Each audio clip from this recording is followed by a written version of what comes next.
Hello everyone and welcome to my beginner's guide for Fruity Loops. Today we're going to cover 3 basic drum loops. And to start off, you want to press File and then New, because that's what you always do when you start a new song, right? Yeah, anyways. And also, if you're wondering why my Fruity Loops looks different to yours, it's because I'm a lazy fuck who never updates my programs. But anyways, the first drum pattern, we're just going to use our kick and our snare, and we can remove our clap completely because I never use that shit. First, you want to right click kick and then press fill each 4 steps.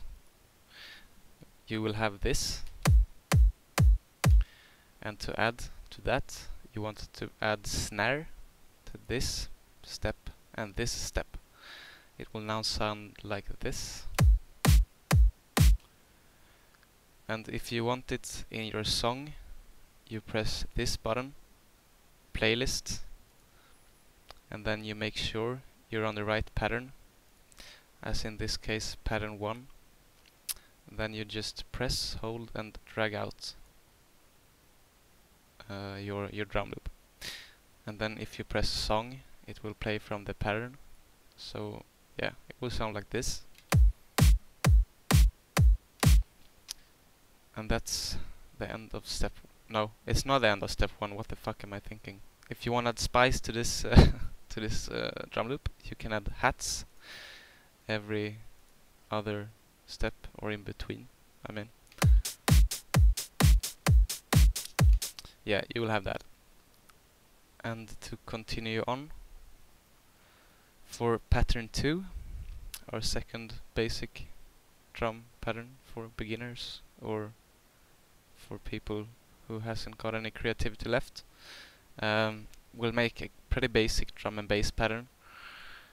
You want to make your kick look like this, and then you want to rule out your snares like this. It will now sound like this. And if you want to make it sound more like drum and bass, you can up your tempo to between 160 BPM to 170 BPM.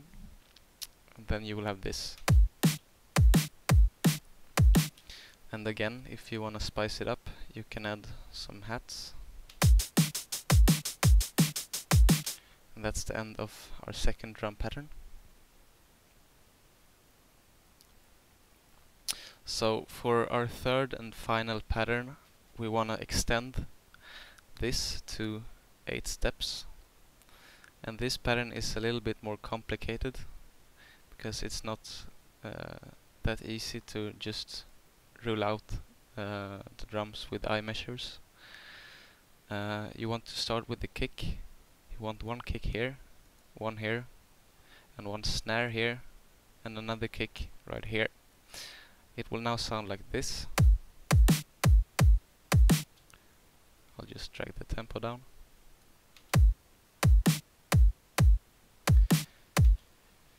And to add on to this, so that it doesn't sound so repetitive, we'll put one kick here and one snare right here.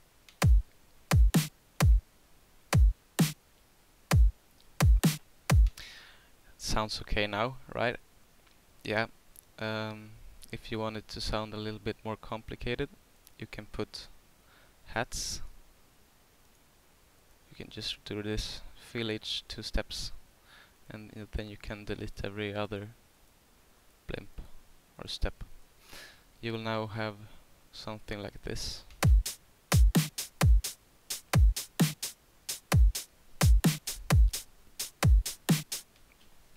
And that's the end of my first video on beginner's tutorial for Fruity Loops. I hope it helped, and I hope that you like it. If you do, please leave a comment and a like, and I will keep making this. I reckon the next step will be a tutorial covering bass lines and how to make them for your song, and some different methods of making bass lines. thanks for watching and see you next time. Hopefully.